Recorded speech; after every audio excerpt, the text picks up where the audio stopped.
नमस्कार. नव्या युगाची नवी दिशा देणाऱ्या प्रबोधन दिशा न्यूज मध्ये आपले स्वागत. मेंभी ऐरोली येथील विदर्भ मराठा समाजाच्या वतीने 20वा स्नेह संमेलन व वधूवर सूचक मेळावा संपन्न. मंडळाचे अध्यक्ष विठ्ठलराव देशमुख यांचा 75वा अमृत महोत्सव साजरा. असंख्य नागरिकांनी त्यांना दिल्या वाढदिवसाच्या शुभेच्छा.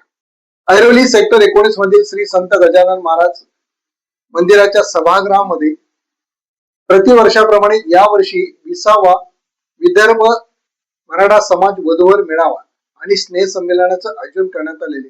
मराठा समाजाचा वार्षिक स्नेह संमेलन तसेच वधूवर मेळावा आणि वधूवर नोंदणी सुद्धा करण्यात आली. या कार्यक्रमाला प्रमुख अतिथी म्हणून उद्योजक सूर्यकांत काकडे, सिंदखेड राजे लखुजीराव जाधवराव यांचे 16वे वंशज शिवाजी दत्तात्रय राजे जाधव, बुलढाण्याचे समाजसेवक संपतराव देशमुख, अमरावतीमध्ये श्री चंद्रधर ग्रुप संचालिका सावित्री रवी देशमुख, उद्योजक राहुल देशमुख, अन्य मान्यवर यावेळी उपस्थित होते. मान्यवरांच्या उपस्थितीमध्ये वधूवर मेळावा घेण्यात आला व ज्येष्ठ नागरिकांचा सन्मानही करण्यात आला. मंडळाचे अध्यक्ष विठ्ठलराव देशमुख अनेक वर्षापासून हे समाजकार्य करत आहेत. श्री गजानन महाराज मंदिर उभारण्यामध्ये त्यांचा सिंहाचा वाटा आहे. आज त्यांनी 75 वर्षे पूर्ण केली. या निमित्ताने मंडळाच्या वतीने त्यांचा 75वा अमृत महोत्सव साजरा करण्यात आला. त्यांना असंख्य उपस्थित असलेल्या मान्यवरांनी आणि नागरिकांनी त्यांना शुभेच्छा दिल्या. तसेच मंडळाच्या वतीने त्यांचा मानपत्र देऊनही सन्मान करण्यात आला. विठ्ठलराव आनंदराव देशमुख साहेब यांची निस्वार्थाय कृतम कर्म समाज कार्याय तत्फलम.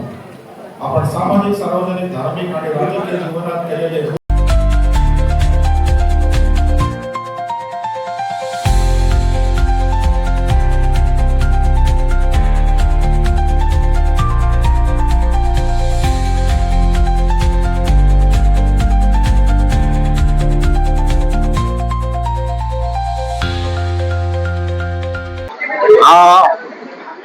25 वर्ष आम्ही हा विदर्भ देशमुख समाज मंडळातर्फे स्नेह संमेलन आणि विवाह संमेलन असं आयोजित करतोय.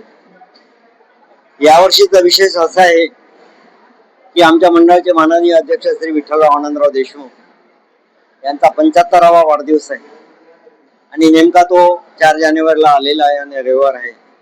आम्ही दरवर्षी हा उपक्रम जानेवारीच्या पहिल्या, दुसऱ्या, तिसऱ्या रविवारीच घेतो आणि योगायोगाने तो रविवार आज साधलेला आहे.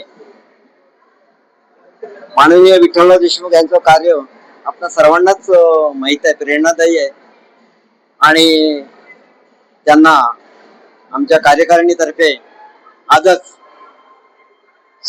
देशमुख समाज भूषण पुरस्कार त्यांच्या अमृत महोत्सवी वाढदिवसानिमित्त प्रदान करण्यात आलेला आहे. हा उपक्रम याही पुढे असाच सतत चालू राहील असे मी आपल्या मंडळातर्फे अपेक्षा व्यक्त करतो. आणि माझे नाही, हा खरंच योगायोग आहे की त्याचा जन्मतारीख म्हणजे जन्म वाढदिवस योगायोगानं रविवारी झाला व आमच्या देशमुख समाजाचं ठरलेलं असते जानेवारीच्या पहिल्या आठवड्यातच संमेलन घ्यायचं असं योगायोग ठरलेलं असते. हा एक मोठा योगायोग आलेला आहे की त्यांचा वाढदिवस मोठ्या उत्साहात साजरा करतोय व खरोखरच त्यांचं कार्य महान आहे. आज वयाच्या 75व्या वर्षी एवढं कार्य कोणी करू शकत नाही, पण गजानन महाराज त्यांना असंच कार्य करत उर्वरित आयुष्य देव हीच माझी त्यांच्याकडून शुभेच्छा आहे.